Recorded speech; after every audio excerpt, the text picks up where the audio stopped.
Hello friends, अब तक guys हम 5 लेसन प्लान डिस्कस कर चुके हैं पर्यावरण के। वो इस वीडियो में देखेंगे हम छठा लेसन प्लान। और देखिए सभी जो लेसन प्लान्स हैं वो एक डेमो के तौर पर हैं कि आप इस तरह से आपको एक दिशा निर्देश मिल सके कि लेसन प्लान किस तरह से कंप्लीट करना है। अगर आप सेम टू सेम इनसे कॉपी कर रहे हैं तब भी ठीक है, अगर आप कुछ चेंजेस अगर खुद से कर पा रहे हैं तो वो भी ठीक है, कोई भी दिक्कत आपको नहीं होने वाली है। क्योंकि गाइस जो लेसन प्लान्स होते हैं वो खुद की सूझबूझ से, खुद की सोच समझ से बनाने होते हैं। बट यहाँ पर हम थोड़ा सा इसको एक दिशा निर्देश के तौर पर यहाँ पर ले रहे हैं कि आपको एक थोड़ा सा गाइडेंस मिले कि लेसन प्लान जो है किस तरह से कंप्लीट करना है। तो अगर आप सेम टू सेम कॉपी कर रहे हैं तब भी कोई दिक्कत नहीं है, कुछ चेंजेस अगर आप खुद से कर पा रहे हैं तब भी बढ़िया बात है। तो इस तरह से आपको कोई भी डाउट अपने दिमाग में नहीं रखना है। अगर कोई भी डाउट इस तरह का रहता है गाइस, कमेंट में आपको जरूर बता देना है। तो आइए गाइस शुरू करते हैं। लेसन प्लान छठा लेसन प्लान है पर्यावरण का। सबसे पहले आप पुराने लेसन प्लान्स की तरह क्या करेंगे, विद्यालय का नाम यहाँ पर सबसे पहले आपको लिख देना है जिस विद्यालय में आप इंटर्नशिप कर रहे हैं। कालांश लिख देना है जिस कालांश में आपने पर्यावरण अध्ययन पढ़ाया है, सब्जेक्ट पर्यावरण हम ले रहे हैं। दिनांक आपको लिखना है, वर्किंग डे आपको लिखना है जिस दिन आपकी स्कूल में इंटर्नशिप स्कूल में प्रेजेंट लगी हो, तो वो वाली डेट आप यहाँ पर डालेंगे। क्लास 4th का हम यहाँ पर बना रहे हैं। प्रकरण है हमारा राशन की दुकान। राशन की दुकान का प्रकरण हम यहाँ पर लेंगे। और देखिए पाठ का जो विश्लेषण है, पाठ विश्लेषण क्या है कि विद्यार्थियों को राशन की दुकान के बारे में आवश्यक जानकारी प्राप्त करना है कि राशन की दुकान पर किस प्रकार से हमारी आवश्यकता के सामान मिलते हैं और आवश्यकता के सामानों को किस प्रकार से हम घर तक लाते हैं और उनका उपयोग करते हैं, किस प्रकार से वो बनते हैं। तो सारी जो प्रक्रिया है वो राशन की दुकान के बारे में हम यहाँ पर पढ़ने वाले हैं।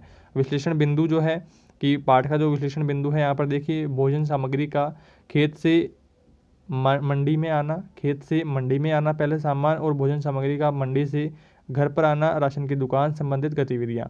यानी कि पहले जो भोजन सामग्री है वो खेतों से गेहूं वगैरह की जो धान है वो सब क्या करेंगे, खेतों से मंडी में जाएंगे, मंडी से दुकान पर आएंगे और दुकान से राशन की दुकान से फिर घर पर आएंगे। तो इस तरह से जो पूरी प्रोसेस रहती है उसकी जो सारी गतिविधियाँ हैं उनका विश्लेषण, उनका जो जानकारी है तो वो देना बच्चों को। यहाँ पर देखिए सामान्य उद्देश्य आप देख लेते हैं। तो विद्यार्थियों को भोजन सामग्री द्वारा खेत से मंडी तक के सफ़र का ज्ञान कराना सामान्य उद्देश्य है। और मंडी से कहाँ आएगा, दुकान, राशन की दुकान पर, और राशन की दुकान से घर पर। तो इस तरह से विशिष्ट उद्देश्य भी अगर आप लिखना चाहें तो लिख सकते हैं कि विद्यार्थियों को राशन की दुकान संबंधित कार्यविधि व अन्य जो गतिविधियाँ हैं उनसे परिचित कराना पाठ का विशिष्ट उद्देश्य है। अब बारी आती है पूर्व ज्ञान परीक्षण की। बच्चों को इस प्रकरण के संबंधित और कितनी ऑलरेडी जानकारी प्राप्त है तो उसको लेकर के कुछ प्रश्न बच्चों से पूछे जाएंगे। तो पहला प्रश्न है, खेतों में क्या उगाया जाता है। तो खेतों में जो खाने की कई प्रकार की जो चीज़ें हैं, जैसे मतलब कि गेहूँ हो गया, बाजरा हो गया, फल हो गए, सब्जियां हो गई, तो सब खेतों में उगती है और खेतों से कहाँ जाती है, मंडी में जाती है। तो इस तरह से पूरी प्रोसेस यहाँ पर रहती है। तो उनसे भोजन कहाँ पकाया जाता है, तो घर में भोजन पकाया जाता है। भोजन सामग्री हम कहाँ से खरीदते हैं, तो बच्चों को क्या है कि ज़्यादा जानकारी बच्चों को नहीं है। छोटे बच्चे हैं तो छोटे बच्चे थोड़ी ना सामान खरीदने जाते हैं, तो उनको नहीं पता है कि जो भोजन का जो सामान है वो घर में कहाँ से आता है। आगे यहाँ पर बात करें सहायक सामग्री। अब देखिए सहायक सामग्री का ये पॉइंट जो है पिछले लेसन प्लान्स में नहीं था। अगर आप यहाँ पर ऐड करना चाहते हैं तो कर सकते हैं, क्योंकि पर्यावरण के जो लेसन प्लान्स हैं उनमें सहायक सामग्रियों की इतनी कोई खास आवश्यकता यहाँ पर नहीं पड़ती है। बट फिर भी अगर आप ऐड करना चाह रहे हैं तो ऐड कर सकते हैं। यहाँ पर देखिए चौक, डस्टर, चार्ट्स, चित्र, लपेट फलक आदि हमारे काम में आए। अब देखिए तुरंत आपको पूर्व ज्ञान परीक्षण के तुरंत बाद ही आपको उद्देश्य कथन यहाँ पर लिखना है कि अच्छा बच्चों, आज हम भोजन सामग्री के घर में अपने और राशन की दुकान में की गई जो गतिविधियाँ हैं उनका अध्ययन करेंगे। अब बारी आती है प्रस्तुतिकरण की। तो प्रस्तुतिकरण में देखिए आपको सारणी बनानी है। सारणी में देखिए पहला जो बॉक्स है आपको सारणी का शिक्षण बिंदु या फिर अधिगम बिंदु आपको बना देना है। दूसरा जो है गतिविधि या कार्यनीति का आपको बनाना है। और तीसरा जो बॉक्स है वो बनाना है मूल्यांकन का। और देखिए अब पहला जो पॉइंट है यहाँ पर शिक्षण बिंदु में, तो शिक्षण बिंदु का पहला पॉइंट है भोजन सामग्री का खेत से मंडी तक आने का जो सफ़र है उसके बारे में पहले विकासात्मक प्रश्न छात्र अध्यापक द्वारा पूछे जाते हैं कि आपके घर में खाना कहाँ पकाया जाता है, तो रसोई घर में पकाया जाता है। बच्चों ने बता दिया है क्योंकि बच्चे जानते हैं।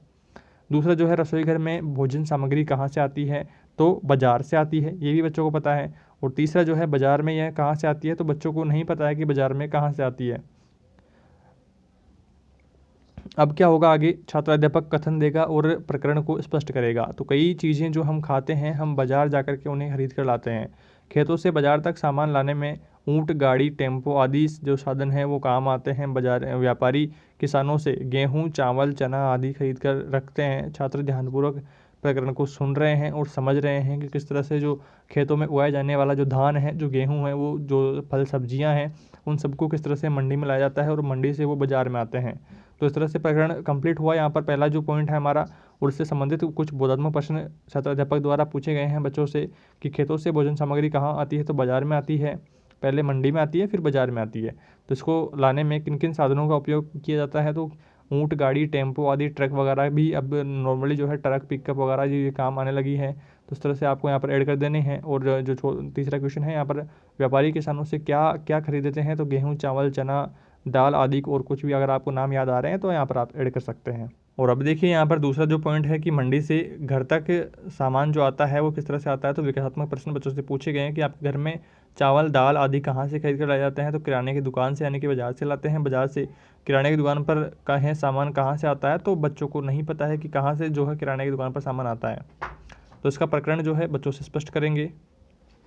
प्रकरण स्पष्ट करेगा छात्राध्यापक। अगर आप अध्यापिका हैं तो अध्यापिका आपको लिखना है, किराने की दुकान वाले दाल, चावल, आलू, प्याज जो हैं बड़े व्यापारियों से थोक में लाते हैं। हम भी ज़रूरत के मुताबिक कम ज़्यादा मात्रा में सामान खरीद कर लाते हैं, और कम सामान हम किराने की दुकान से और ज़्यादा सामान हम मंडी से बड़े व्यापारी से खरीद कर ला सकते हैं।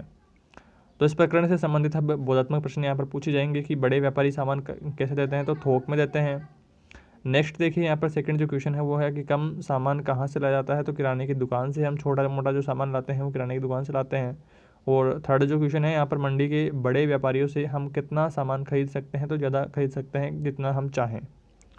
आगे देखिए 2 पॉइंट्स हमारे कंप्लीट यहाँ पर हो गए हैं। नेक्स्ट यहाँ पर अब थर्ड पॉइंट है हमारा राशन की दुकान। तो राशन की दुकान पर क्या क्या सामान मिलता है, महंगा मिलता है, सस्ता मिलता है, वो जो सारी प्रोसेस वो रहती है, उसके बारे में अब छात्राध्यापक बच्चों को समझाएगा। उससे पहले क्या करते हैं कि विकासात्मक प्रश्न छात्राध्यापक द्वारा पूछे जाते हैं। कि पहला जो प्रश्न है कि आपके घर में राशन कार्ड से क्या क्या सामान खरीदा जाता है, तो गेहूँ, शक्कर, दाल, आटा, बेसन आदि खरीदे जाते हैं।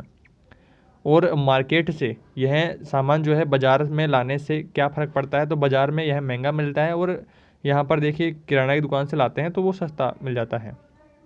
तीसरा जो क्वेश्चन है कि राशन की दुकान की कार्यविधि के बारे में आप क्या जानते हैं, तो बच्चों को ज़्यादा जानकारी इस बारे में नहीं है। तो अब क्या होगा कि छात्राध्यापक कथन देगा कि राशन की दुकान को उचित मूल्य की दुकान कहते हैं। यहाँ सरकार द्वारा एक राशन डीलर रखा जाता है। सरकार राशन कार्ड धारकों को दाल, चावल, गेहूँ, चीनी, केरोसिन तेल कम दाम पर बेचती है। यहाँ हर माह मिलने वाली सामग्री की मात्रा तय होती है। सभी छात्र छात्राएं क्या कर रहे हैं, ध्यानपूर्वक प्रकरण को सुन रहे हैं और समझ रहे हैं। इस तरह से यहाँ पर प्रकरण कंप्लीट हुआ। और अब क्या करेंगे, जो है बोधात्मक प्रश्न बच्चों से पूछे जाएंगे कि प्रकरण जो है कितना स्पष्ट हुआ। तो राशन की दुकान का दूसरा नाम क्या है, तो उचित मूल्य की दुकान भी आप इसे कह सकते हैं। यह कौन काम करता है, यहाँ कौन काम करता है, तो डीलर, राशन डीलर यहाँ पर काम करता है। नेक्स्ट जो क्वेश्चन यहाँ पर बच्चों से पूछा गया है वो है कि राशन की दुकान से कौन सामान ला सकता है, तो राशन कार्ड धारक यहाँ पर सामान ला सकता है। और नेक्स्ट यहाँ पर देखिए चौथा जो क्वेश्चन है कि यहाँ व्यक्ति जो है कितना सामान ला सकता है, तो तय यहाँ पर पूरा रहता है कि 5 किलो गेहूँ मिलेगा या 10 किलो गेहूँ मिलेगा। तो ये तय रहता है कि पर कैंडिडेट कितना सामान आपको मिलेगा, जितने राशन कार्ड में नाम है तो उस हिसाब से यहाँ पर मिलते हैं। तो इस तरह से ये सारणी यहाँ पर कंप्लीट हो जाती है। और नीचे यहाँ पर आपको सारणी क्लोज कर देनी है, और उसके नीचे आपको लिखना है श्यामपट्ट कार्य। अब श्यामपट्ट कार्य में देखिए, अगर आपने सहायक सामग्री आप यहाँ पर लिख देते हैं तो फिर श्यामपट्ट कार्य की जरूरत नहीं पड़ती है, क्योंकि श्यामपट्ट पर हम वही कार्य करते हैं जो कठिन शब्दार्थ जो होते हैं उनको लिखने के लिए श्यामपट्ट का उपयोग किया जाता है। तो इस तरह से अगर श्यामपट्ट कार्य आप लिखना चाह रहे हैं तो लिख सकते हैं, अदरवाइज आप इसे स्किप भी कर सकते हैं। तो श्यामपट्ट में आप जो है कठिन शब्दार्थ जो हमारे यहाँ पर काम आए हैं, जो प्रकरण को बच्चों को समझाने में सहायता जिन शब्दों ने प्रदान की है, तो उन सभी शब्दों को हमने यहाँ पर ऐड कर लिया है। अगर आप लिखना चाहते हैं तो लिख सकते हैं, अदरवाइज आप इसे स्किप भी कर सकते हैं। नेक्स्ट देखिए यहाँ पर आ जाता है पुनरावर्ती प्रश्न। अब पुनरावर्ती प्रश्नों के अंतर्गत वो प्रश्न आते हैं कि जो प्रकरण है वो बच्चों को कितना समझ में आया है, उसको लेकर के बच्चों से कुछ प्रश्न पूछे जाते हैं कि पाठ का जो उद्देश्य था, पाठ का उद्देश्य स्पष्ट हुआ है या नहीं हुआ है। तो पाठ में आए यातायात के साधनों के नाम बताइए कि पाठ में कितने यातायात साधनों के हमने नाम डिस्कस किए हैं, कि जो सामान होता है खेतों से मंडी तक ले जाने के लिए किन किन साधनों का उपयोग किया जाता है। तो इस तरह से बच्चों से कुछ प्रश्न पूछे गए हैं, 2-3 आप ऐड कर सकते हैं।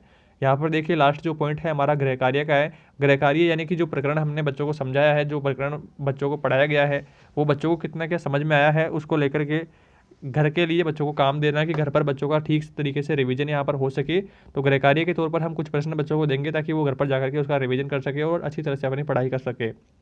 तो क्वेश्चन है यहाँ पर लास्ट वाला कि उचित मूल्य की दुकान को किस व्यक्ति को सामान प्राप्त हो सकता है, यानी कि उचित मूल्य की दुकान से किस व्यक्ति को सामान प्राप्त हो सकता है। तो इस तरह से कुछ प्रश्न यहाँ पर आप और ऐड कर सकते हैं, 2-3 आप क्वेश्चन जरूर से ऐड कर दें यहाँ पर अगर आप कर सकते हैं तो, अदरवाइज आप यहाँ पर भी छोड़ सकते हैं। तो गाइज़ छठा लेसन प्लान हमारा यहीं पर कंप्लीट होता है। आशा करता हूँ आपको ठीक तरीके से सारा कुछ मैटर जो है ठीक तरीके से समझ में आ गया होगा। फिर भी गाइस इससे रिलेटेड आपका कोई भी डाउट रहता है कमेंट में आपको जरूर बता देना है, और इसकी पीडीएफ के लिए डिस्क्रिप्शन से आप टेलीग्राम चैनल ज्वाइन कर लेंगे या फिर इसका पीडीएफ लिंक भी दिया हुआ होगा जहां से आप सीधा क्लिक करके पीडीएफ डाउनलोड कर पाएंगे। इस वीडियो में गाइस इतना ही, जल्दी मिलते हैं एक नए लेसन प्लान के साथ।